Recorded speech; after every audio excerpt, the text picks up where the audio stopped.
Tanisi, I'm PR Wheatley, and this is Face to Face.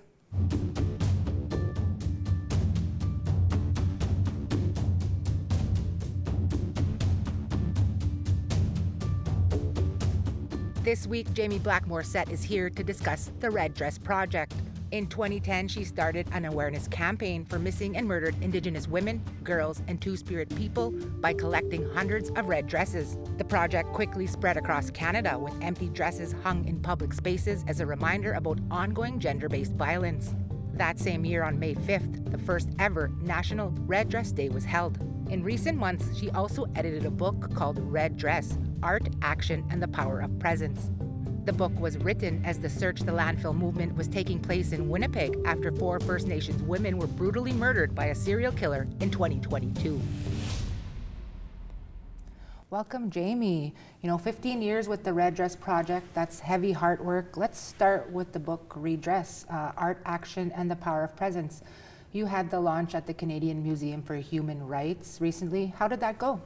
It went amazing. I've been working on this project for 2.5 years, so it just really felt, like a dream come true to have all of this come together at the same time, and right around May 5th, around the Day of Action for violence, ending violence against Indigenous women and girls. Like we said, 15 years in the making, absolutely, but the bulk of it was gathered and written during the Search the Landfill movement here in Winnipeg. Tell us about that.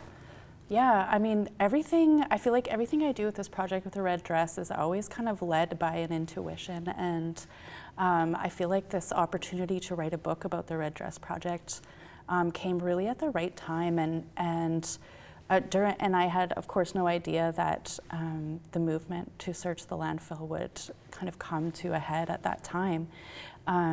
But it really gave up an opportunity for us to have a platform. Cambria Harris wrote a little bit in the book, and she has her poetry in there.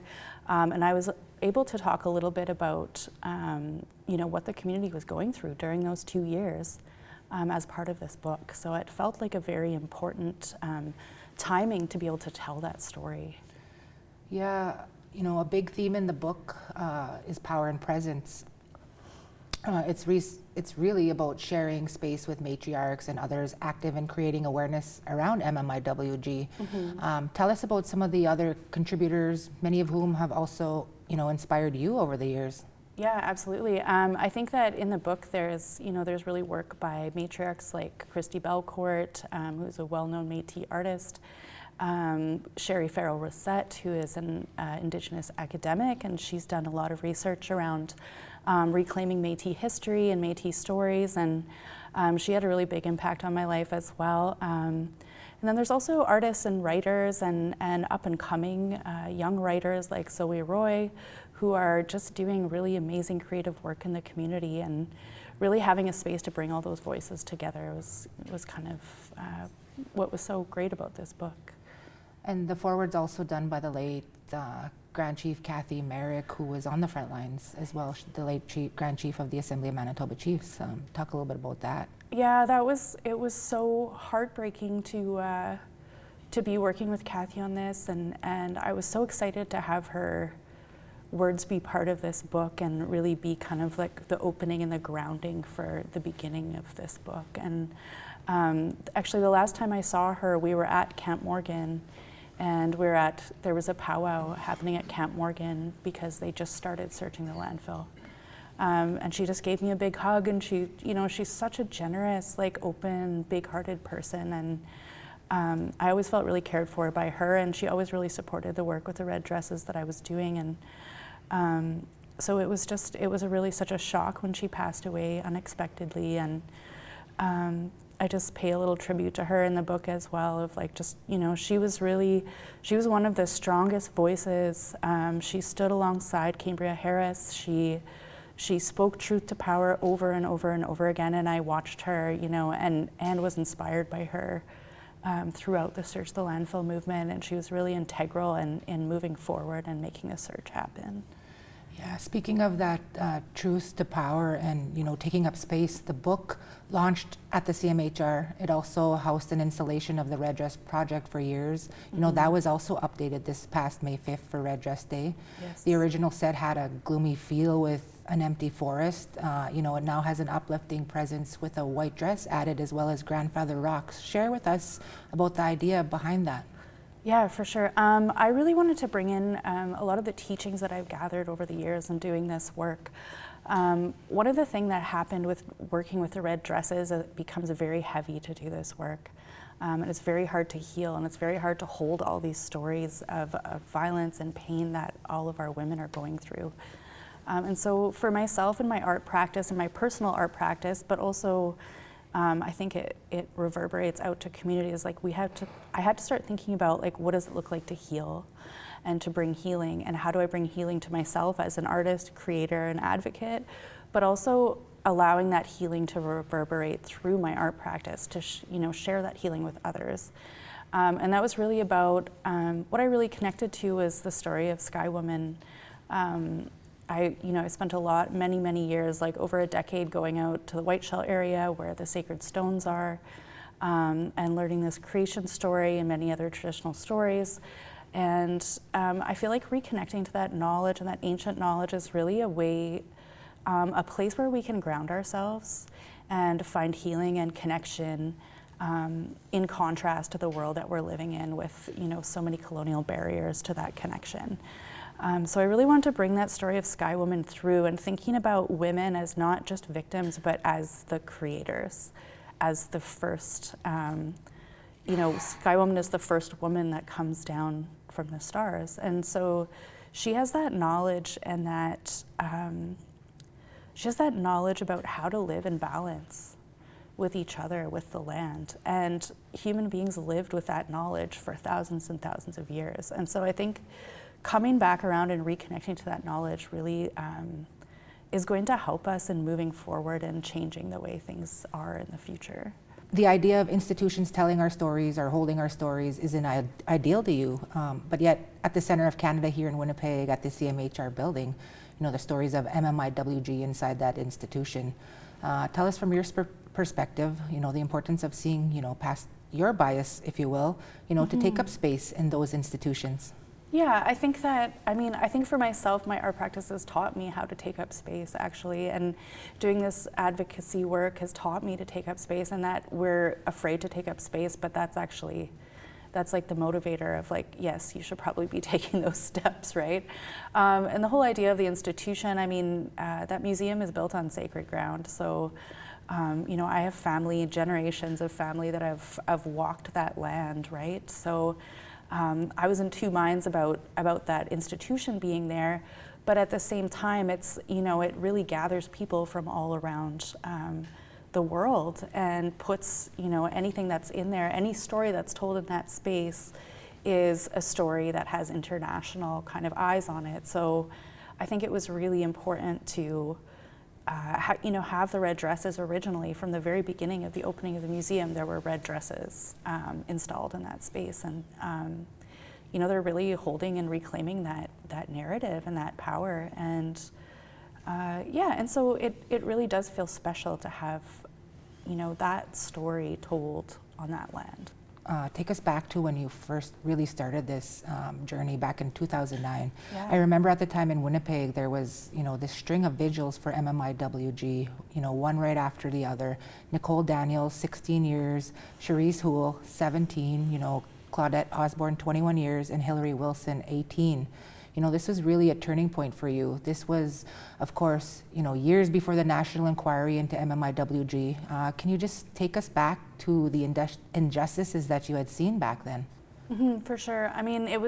Like you said, it's just like trauma after trauma after trauma kind of coming up in our city, and it's like the reverberations of that like really shakes our community over and over and over again, and I definitely could feel that at that time. And I started going to all the vigils and all the marches and all the walks and all of that stuff, and just like really getting connected to community working around, speaking out against this violence. And what I noticed is that, there was not enough public understanding of what was going on. There was not enough public recognition happening as far as, community, or the outside community kind of understanding what was going on with families and women. And like, for example, I went to a smaller vigil, and there was a husband that was left behind that was using like his last $30 to make posters to look for his wife, right? Like,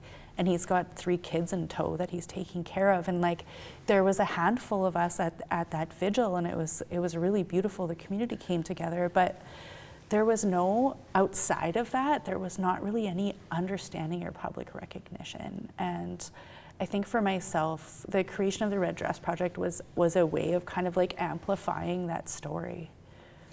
It's 2025 now, and it's only May, and already this year in Winnipeg, there's 4 First Nations women that have been murdered here in this city. What does that say to you to know that this continues? I mean, it's absolutely horrifying. Like, to do this work, honestly, for this many years, and to see, especially with the movement of Search the Landfill, that not only are people still being killed at alarming rates in our city, but that the actual government will deny us our human rights to have remains searched for, if that occurs, feels like 200 steps backwards. And I see change happening on the community level all the time. Amazing positive change and care and connection. And I really invite like the larger public to start taking steps, like taking political steps, like what platforms are our political leaders standing on as far as Indigenous issues? Like, really looking towards that and thinking about that when we make choices as the public, and funding organizations that help Indigenous women and girls and that support. And just basic things like housing, food, all of these things that are so difficult for people to access. Like, we really need to make changes politically so that women are not in such vulnerable places. It's time for a quick break. We'll continue our conversation here on Face to Face with MMIWG advocate Jaime Black-Morsette when we come back. Ooh, you're good.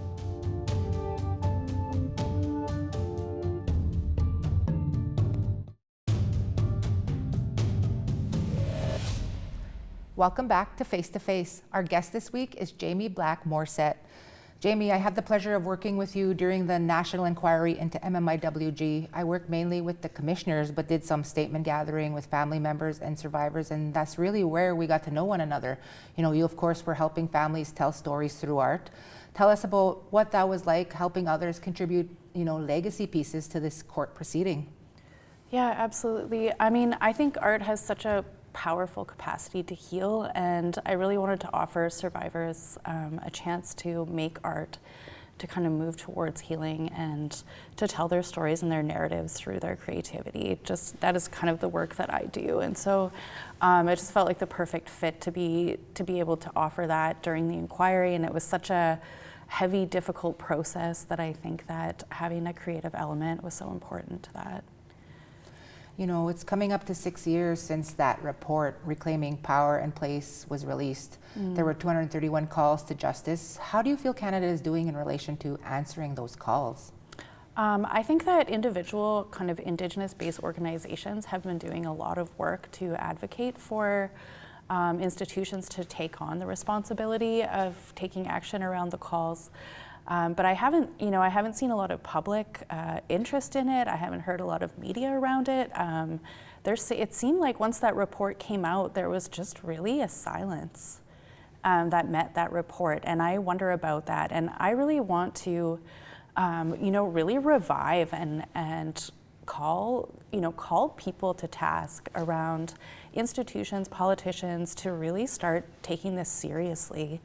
And look at there's set steps to action in that inquiry. That was a 3-year process, working with families, opening up wounds, telling their stories, bringing all of this out. All of that work means something, and we really need to look to our institutions to really take up that responsibility of really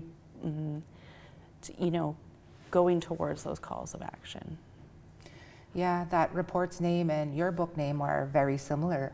Is that a coincidence or is it more intentional?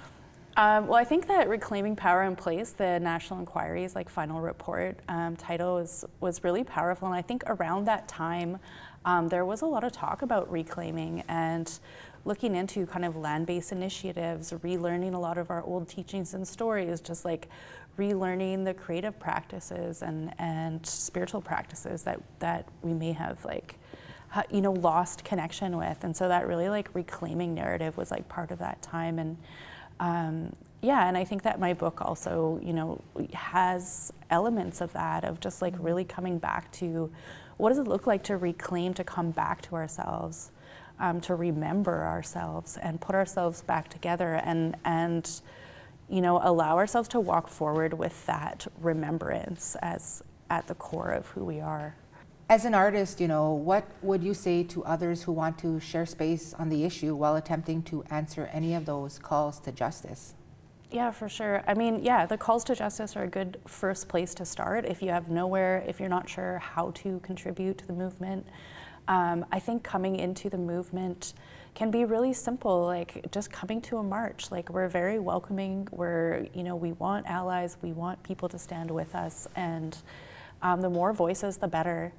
And so I really would encourage people to make connections with, the community groups that are doing walks for justice for Indigenous women and girls and Two-Spirit people, and to really just, create relationships and connections and, make art about it. Get creative with it and really engage and just I think all those are all ways of showing our humanity and our care for each other that are so important. Jaime, besides red dresses, other campaigns have started in the past 15 years. Faceless dolls, pins, and even the red hand painted over, the mouths, to name a few. Mm-hmm. How does it feel to have made such an impact, not just here in Canada, but internationally as well? Yeah, absolutely. I think that, if you read through the book, actually, there's stories of the red dress that go back a very long way. Christy Belcourt tells a story about Maria Campbell's work, and Maria Campbell actually made a film called The Red Dress in 1981. And I actually didn't learn this till Christy kind of submitted her piece to the book. But in the story, in the film that Maria Campbell made, she was really talking about the red dress as a symbol for this young woman who was an artist and who wanted to make change in her community. And she wanted this red dress to represent that power and to get reconnected spiritually to that power of the red dress. So I think, the red dress is something, and the power that it holds is something that has always been there. It's just, I think that artists and people who are maybe sensitive to spiritual things sometimes pick up on these things that already have power, already exist. And so I feel like I'm one link on a continuum that really connects us to the power of red and the power of the red dress from past to present. And then the color red too, spiritually, ceremonial, it's said that, that's the color that the spirits can see too. Absolutely, and I didn't grow up knowing that, and I learned that by doing this work. So it's something that I feel like I picked up on, but I intuitively understood, but maybe didn't understand. And I'm learning these teachings as I go along as well. In South America, there are groups of people who understand red as the color of life. And that's our lifeblood, and that's what connects all of us. Yeah, great conversation, Jaime. One more commercial break here, but we will continue the MMIWG discussion with Jaime Black-Morsette here shortly. Don't go anywhere.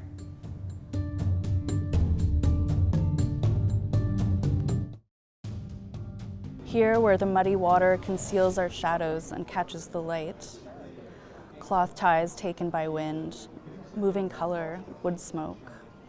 Our hands on the clay tell stories the land remembers. Tell stories without speaking. The wind becomes our words, coming in gales, shake tent, eagle wings, salt tears. Welcome back to Face to Face. We have the REDress visual artist Jaime Black-Morsette here with us. Let's switch gears a bit, Jaime. Tell us a little bit about yourself. Besides this work, what do you love to spend your free time on, and with who? I love creating, obviously. I'm always creating something. I love cooking, actually. And I'm outside a lot. I feel like through all of this work, the place where I go recharge is just alone a lot of the time, out in the bush. So, my grandpa took us out to the bush a lot when I was a kid, and that's always the place where I feel like most at home is jumping in the lake or just sitting around the trees, being in those places. If you weren't an artist doing this work about social injustices, what do you think you would be doing right now? I feel like I'm doing exactly what I'm meant to be doing, so I really can't imagine doing anything else. It took a long time to get to the point where I am and doing this work, and it was a tough road to come to being an artist, because it's really not something that's very acceptable or supported in the society that we're in. But I feel like I made a lot of sacrifices and had to kind of walk by a lot of naysayers to get where I am, and I really do feel like I'm right where I'm meant to be. Yeah, and then as Indigenous women, it's sometimes hard to carry that trauma, but also vicarious trauma. So there's that balance a little bit. Yeah, absolutely. Yeah, and it's tough to kind of dig deep into what we've been through, and what and into those places of yourself where you feel silenced, and how I am always grappling with stepping beyond what I feel comfortable with, and learning to speak up in places where I used to be silent, and really building and reclaiming my voice in that way. And then also sometimes too, that imposter syndrome comes in. Oh, absolutely. And I think that's something that happens to women a lot as well, specifically. And women are really the center of community. And we have been protecting culture and community for, since the onset of colonization, and yet we falter in our voice. And I really look to people like Kathy Merrick and even Cambria Harris. She's very young, but her voice is very strong, and just kind of inspiring each other to speak up and speak out. Yeah, absolutely. Just seeing Cambria grow, over the years. We're seeing her in trauma, but just how strong she became. Oh, she's just fire. I just feel that fire in her, and I really want to, just stand with her and fight with her. Jaime, is there any advice out there to other artists, that are hoping to find their footing, and what to do in the art that leaves a lasting impact? Yeah, for sure. I would say it's just really about kind of getting tuned into yourself and your own spirit, and finding a way back to that spirit.